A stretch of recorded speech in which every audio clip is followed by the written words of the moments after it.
3 سے 4 بار جنگ کے دوران پیٹرول بڑھا ہے، اور کبھی میں نے یہ نہیں دیکھا کہ جتنی گاڑیاں یہ پیٹرول پمپ پر کھڑی تھیں شاید یہ روڈ بلاک کر کے کھڑی ہو جاتی تو ہو سکتا تھا کہ پیٹرولیم کی قیمت میں اضافہ نہ کیا جاتا۔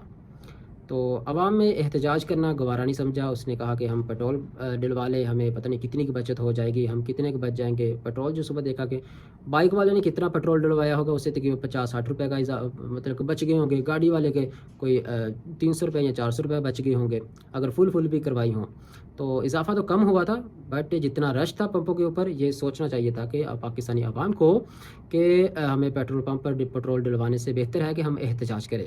عوام ٹس سے مس نہیں ہوئی، نہ احتجاج کیا ہے، بس عوام نے سوچا ہم پیٹرول ڈلوا لیں، پتہ نہیں کتنا کا اوپر چلے جانا ہے پیٹرول کی قیمت نے۔ تو باقی اللہ ہی حافظ ہے، کوشش یہی ہے کہ عوام باہر نکلے، عوام احتجاج کرے۔ اب اس بار جو پیٹرول کی قیمت میں اضافہ کریں گے، احتجاج ضرور کرنا چاہیے عوام کو۔ تو ہم تو کوشش کر رہے ہیں